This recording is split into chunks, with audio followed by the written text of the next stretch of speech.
is no greater feeling like coming back home. Let's get over to Price Mart and see if they really sell things cheap.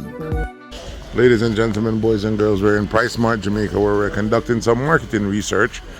And the research that we're doing is we're just basically checking to see how does buying your flat rate food box from Walmart, and like the extra large flat rate food box is like $2.30, right?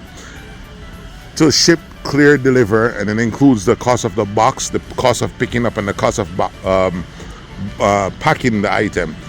Now, the extra large flat rate food box is about the size of a half of jumbo barrel.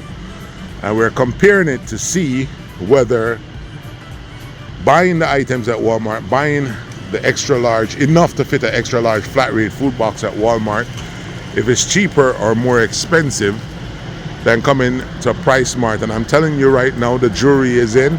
It's way cheaper to buy a flat rate food box from Walmart, paying the flat rate, having the item picked up, us purchasing the container, us packing it, us shipping it, clearing customs, and delivering it to your doorstep.